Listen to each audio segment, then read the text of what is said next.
जय श्री कृष्णा दोस्तों, आज मैं बताऊंगी राक्षसों की उत्पत्ति कैसे हुई। वेद, पुराण आदि धर्म शास्त्रों में प्राचीन काल की कई मानव जातियों का उल्लेख मिलता है।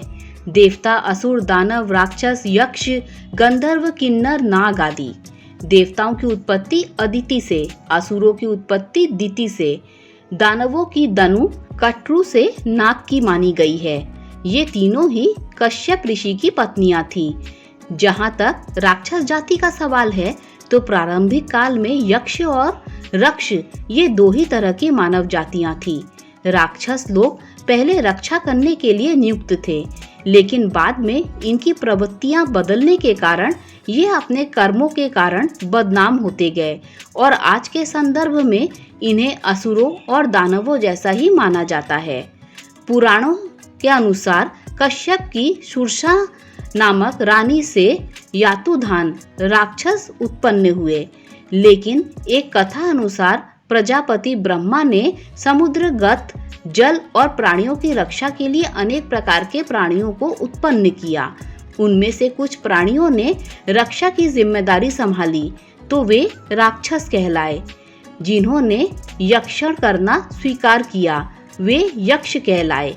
जल की रक्षा करने के महत्वपूर्ण कार्य को संभालने के लिए ये जाति पवित्र मानी जाती थी। राक्षसों का प्रतिनिधित्व दोनों लोगों को सौंपा गया, हेति और प्रहेति। ये दोनों भाई थे। ये दोनों भी दैत्यों के प्रतिनिधि मधु और कैटब के समान ही बलशाली और पराक्रमी थे। प्रहेति धर्मात्मा था तो हेति को राजपाट और राजनीति में ज्यादा रुचि थी। परमपिता ब्रह्मा जब सृष्टि की रचना कर रहे थे तो उस श्रम के कारण उन्हें बड़ा क्रोध आया और बहुत भूख लगी। उन्हें क्रोध से हेति और भूख से प्रहेति नामक राक्षसों ने जन्म लिया। यहीं से राक्षस कुल की शुरुआत हुई। प्रहेति ब्रह्मदेव की प्रेरणा से तपस्या में लीन हो गया। हेति ने यमराज की बहन भया से विवाह किया। हेति और भया का पुत्र विद्युत्केश हुआ, जिसका विवाह संध्या की पुत्री शालकंटका से हुआ। माना जाता है कि शालकंटका व्यभिचारिणी थी। इस कारण जब उसने पुत्र जन्मा तो उसे लावारिस छोड़ दिया। विद्युत्केश ने भी उस पुत्र की यह जानकर कोई परवाह नहीं की कि यह ना मालूम किसका पुत्र है। बस यहीं से राक्षस जाति में बदलाव आया। पुराणों अनुसार भगवान शिव और माँ पार्वती की उस अनाथ बालक पर नजर पड़ी और उन्होंने उसको सुरक्षा प्रदान की। उस अबोध बालक को त्याग देने के कारण माँ पार्वती ने श्राप दिया कि अब से राक्षस जाति की स्त्रियां जल्दी गर्भ धारण करेंगी और उनसे उत्पन्न पुत्र तत्काल बढ़कर माता के समान अवस्था धारण करेगा। इस शाप से राक्षसों में शारीरिक आकर्षण कम, विकरालता ज्यादा रही। शिव और पार्वती ने उस बालक का नाम सुकेश रखा। शिव के वरदान के कारण यह निर्भीक था। यह निर्भीक होकर कहीं भी विचरण कर सकता था। शिव ने उसे एक विमान भी दिया था। विद्युत्केश का पुत्र सुकेश हुआ, जिसे दोनों ने त्याग दिया। तब भगवान शिव और पार्वती ने उसे गोद ले लिया तो वो शिव पुत्र कहलाया। उसका विवाह ग्रामीणी नामक गंधर्व की कन्या देववती से हुआ। देववती से सुकेश के 3 पुत्र हुए, माल्यवान, सुमाली और माली। इन तीनों के कारण राक्षस जाति को विस्तार और प्रसिद्धि प्राप्त हुई। इन तीनों भाइयों ने शक्ति और ऐश्वर्य प्राप्त करने के लिए ब्रह्मा जी की घोर तपस्या की।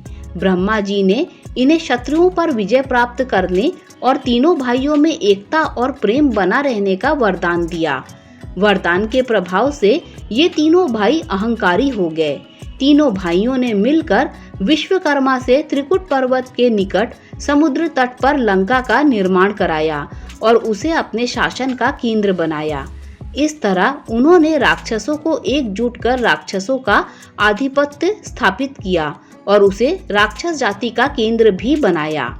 लंका को उन्होंने धन और वैभव की धरती बनाया और यहाँ तीनों राक्षसों ने राक्षस संस्कृति के लिए विश्व विजय की कामना की।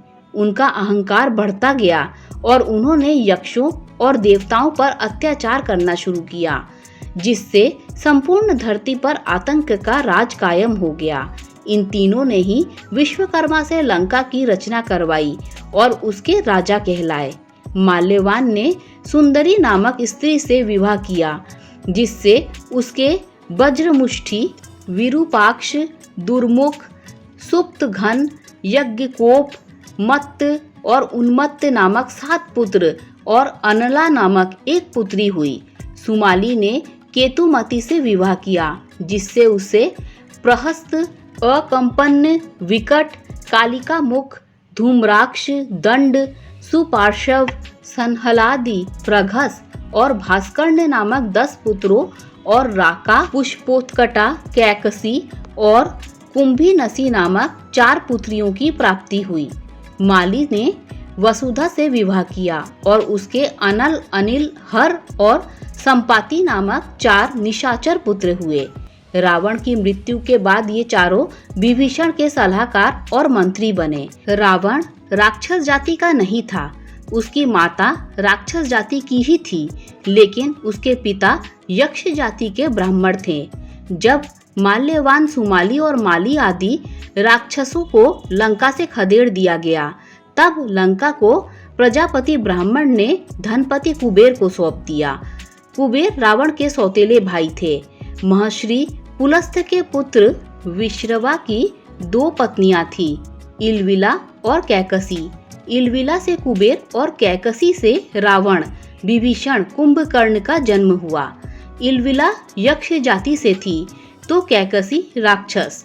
कुबेर तपस्वी थे, वे तप करके उत्तर दिशा के लोकपाल बने। इनके अनुचर यक्ष निरंतर इनकी सेवा करते थे।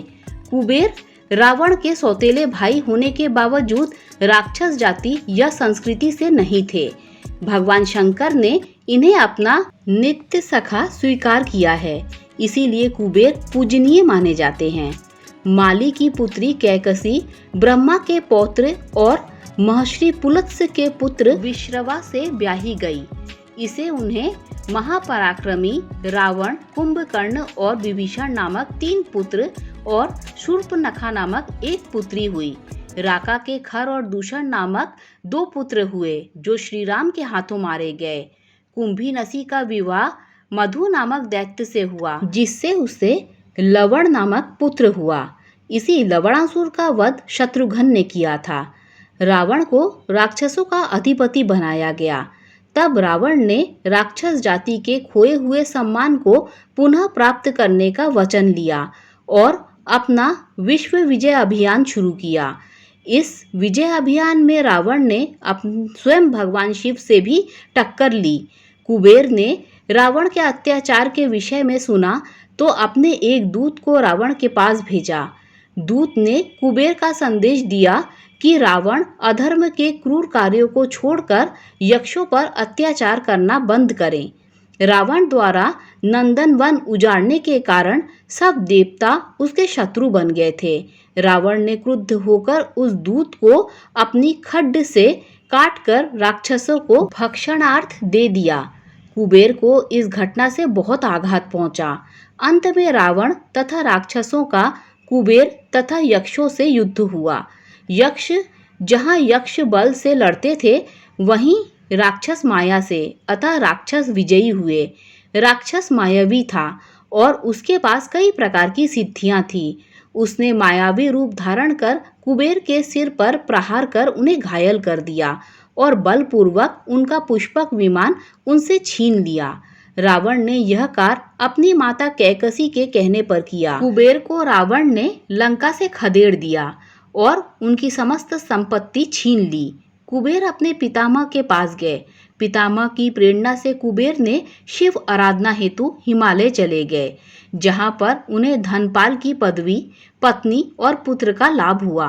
रावण ने लंका को नए सिरे से बसाकर राक्षस जाति को एकजुट किया और फिर से राक्षस राज कायम किया।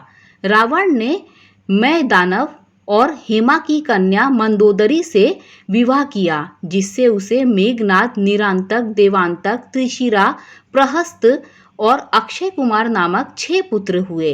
रावण ने धन्य मालिनी नामक कन्या से भी विवाह किया, जिससे उसे अतिकाय नामक पुत्र प्राप्त हुआ। कुंभकर्ण का विवाह दैत्यराज बलि की पुत्री वज्र ज्वाला से हुआ, जिससे उसे कुंभ और निकुंभ नामक पराक्रमी पुत्र प्राप्त हुए। कुंभकर्ण की दूसरी पत्नी कर्कटी थी, जो विराट राक्षस की विधवा थी, जिससे कुंभकर्ण ने बाद में विवाह किया। उससे उसे भीम नामक पुत्र प्राप्त हुआ, जिसका वध महादेव के हाथों हुआ। उसी के नाम पर भगवान शिव भीमाशंकर ज्योतिर्लिंग के रूप में स्थापित हुए। विभीषण का विवाह गंधर्व शैलूषा की पुत्री शर्मा से हुआ, जिससे उसे त्रिजटा नामक पुत्री की प्राप्ति हुई, जो अशोक वाटिका में सीता की सुरक्षा करती थी। रावण की मृत्यु के पश्चात विभीषण ने मंदोदरी से भी विवाह किया। शूर्पणखा का विवाह दैत्य जाति के एक योद्धा विद्युजीव से हुआ, जिसका वध रावण ने अपने दिग्विजय के दौरान किया। दुर्भाग्यवश विभीषण को छोड़कर समस्त राक्षस वंश का लंका युद्ध में नाश हो गया। जय जय सिया राम। दोस्तों, वीडियो अच्छी लगी हो तो लाइक शेयर सब्सक्राइब कीजिए। Thanks for watching this video.